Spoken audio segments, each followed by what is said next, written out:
Hello, everyone, and welcome to the Boomer Briefing Podcast. This is your 20-minute insight into the conversations that are shaping the future of the accounting profession. I'm Amanda Wilke. I'm a consultant here at Boomer Consulting. And today I am joined by Arianna Campbell, who's a shareholder and the Chief Operating Officer here at Boomer. And we recently had the pleasure of facilitating the fall meeting of the Boomer Process Circle. So today we're going to break down some of those conversations, talk about the ones that were most impactful, and really what you need to know and why it really matters. So, Ariana, I always love co-facilitating with you, and I love co-hosting this podcast with you. So, thank you so much for being here. Yes, I'm excited to be able to discuss what was happening at the process circle. Yeah, and there was definitely a lot going on. We had some people in the room, we had some people joining virtually, but we had a lot of great discussions. So I'm curious, from your point of view, what do you think was the most engaging or the most lively discussion that we had? Well, there were a couple, but the first thing that I would call out was our discussion around AI. And obviously, we're talking about AI in all of our different communities. But it was really interesting to hear about it through the process lens and the impact all the way from AI and how it's impacting the process for project management in new projects, or how it's impacting the operational processes, or how it's impacting the process improvement processes. So looking at AI and the ripple effect through the lens of these different frameworks and the areas that the different members of this circle are leading when it comes to process management, project management, operational management. But then it really got lively when we started talking about the change management piece and AI and the process around that. So I thought it was really interesting, a lot of the perspectives that our clients had on that, both on what they're finding that's working really well and where they were running into some challenges. Yeah, I thought that was a great conversation as well. And, like you said, we're talking about AI everywhere, and we're reading about it, we're hearing about it. And it's not just a buzzword anymore, it's something that is truly happening. So, for me, in those conversations, some of the things that really stood out were how these firms were really building the awareness and the adoption of AI and just their process for those things, how they are bringing those ideas into the firm, how they're vetting them, but most importantly, how they're sharing them with other people and really getting people excited about AI while also trying to make sure that they manage the risks of AI within their organizations also. So yeah, lots of great discussions around the AI topic. So, Well, and I thought it was um, interesting to also hear them talk about places where maybe they don't have processes yet because things are new. So, with as fast as things are moving, when we have this focus on continuous improvement, but it's also about staying proactive as you're discovering new areas where maybe we need to have stronger process or framework support. And a couple of areas with that is, even within your existing technologies that you're using, and maybe you have a process for vetting, what new features you're going to use or things like that. But a process about now bringing in those AI components when maybe people within the organization are moving faster than what the process does, I think is really interesting, because there may be a new feature that gets released in your existing technology, and people are just engaged and they start using that new AI feature. And so I think that finding ways to be able to give people the space to be able to try and incorporate those new things while also having it not break other parts of the process was a really great discussion as well. yeah, because those processes are popping up organically. Like you said, individuals are going out, they're using some of these tools, so they're developing their own processes. So the lack of process or the lack of an intentional process doesn't mean that there's not a process that is developing. And I think that is one of the challenges that firms have, and especially your process leaders and change leaders in those firms is they're struggling, they're trying their best to stay ahead of the technology as it rolls out and really makes an impact. But that lack of process gives an opportunity for the organic process to really develop. So it's interesting because you've got like the chicken and the egg at the same time, and we're trying to figure out how to bring those things together. So yeah, lots of great conversations. I'll also say, Ariana, one of the other areas that I thought was a really, really good conversation was the facilitated conversation we had around trends of centralization and what processes firms were centralizing, kind of their reasons for centralizing, and things like having a consistent process, making sure that the right person was doing the work at the right time, so moving non CPA related tasks off of their client service professionals and elevating their administrative professionals. Those are things that we hear about all the time. Those are great reasons to centralize.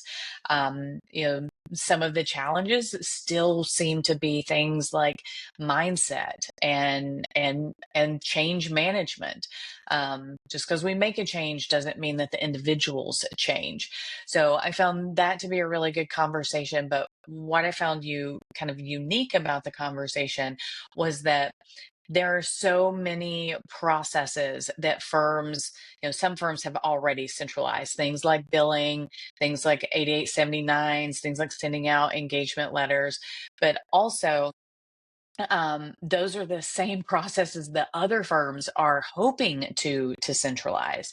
But I think my biggest aha from that conversation was we started to really define what centralization means, because you can centralize the process, but you can still have a lot of disparate people doing it. And it was interesting because the aha was, we go back to that three-legged stool of, we've got to have the processes, we have to have the people, we have to have the technology. Like that was the foundation. We discussed that as being the foundation of being able to centralize processes within a firm. So I'm curious what you took away from that conversation. Well, I think one of the big things was what you mentioned was around those three, that three-legged stool, and really having the conversation about that. But kind of a different angle of it was, yes, there's the processes that we're trying to centralize, but also the responsibility, and really how much of it comes to understanding. We started talking about RACI charts, which is about who's responsible, who's accountable, who's consulted, and who's informed. And when you think about centralization, there's such a big part of that. That's such a big part of that is having role clarity when we're centralizing. And what does the process look like for determining what role clarity looks like? And then technology being the glue that holds it all together and allows us to put those different determinations in the right places, right? So you might determine those different roles, but then technology becomes the place where you're then able to put it and track it and make sure that the centralization really sticks. But then we also talked about, with that and thinking about the roles, when we think about centralization, some of the firms were talking about some instances where it was centralized but not managed. So just because you centralize Mhm. it doesn't mean that it's automatically managed. So what does that look like? And what does kind of the accountability structure look like? Because even though you've centralized it, you still have to determine who's responsible and accountable for getting those pieces done. So I thought that that was an interesting conversation. We've been talking about centralization for years, but Mhm. realizing and uncovering kind of and peeling back the layers of the onion and how we can continue to refine those processes, I think is really interesting. Yeah, and I think it highlights the importance of change management, because as we are centralizing and we're moving around some of that responsibility and the accountability, if we're not really focused on the individuals and how this change is impacting the individual and their roles, well, then there's going to be confusion. And like you said, there's no management of the process. And I think a couple of people in the room that hit home for them, definitely saw some head nods as we were having that discussion about the importance of ensuring you have that accountability structure around the process once you centralize it. So yeah, another great conversation we had there in Kansas City. So last question, Ariana, what do you think was like the biggest takeaway or something that firms are going to do differently after the process circle meeting this fall? I think really continuing to explore the transformation triangle. We've been talking about this for a while, and how or what the connection between project management, operational management, process management looks like, all while being supported by change management, which, yes, there's that organizational piece, but it's also the change management of supporting the individual. And again, we've been talking about this for a while, especially within this circle, because obviously the members of this circle are at the heart of all of this and they're leading these areas within their firm. But I think that as we continue to have the conversation, there are ongoing ahas with, especially this time around how to support the individual and then the right people to include in the conversations. Because many times, and what I love about this circle is that it's a variety of roles. So many of our other communities are very role specific, but in the process circle, you have a variety of different roles who are tasked with leading these different areas within the firm. So instead of just kind of being solo or the only one who's trying to make moves forward when it comes to process, project, and change management, it was who can I start to call in, and who's my who, or who's my quote unquote team that's going to help me to better support that.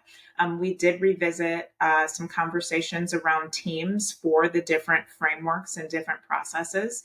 And I think this, taking home this idea of how can I really support, have the right support and take the right conversations back. Yeah, and I agree. We're seeing a lot around that transformational triangle. And I think that's one of the reasons that we find it so important to have a foundational session at every process circle meeting where we are talking about, the change management, project management, process management, and operational management. So as you mentioned, we had a great session on really how to build teams to support transformation in firms. That was our session with the foundations of the transformational triangle. So again, I think it just highlights how important it is to start with those foundations and make sure that we continue to communicate those.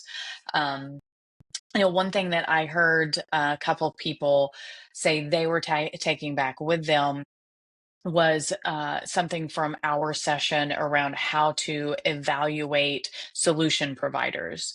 And we walked through, the process that we use, and the process that we, Boomer Consulting, has used with firms to help them build requirements. So really starting with those big rocks and then quantifying them, what's important, why is it important, and how important is it, and actually putting a number to that so that when you evaluate the solution provider, it is more quantitative, not just qualitative.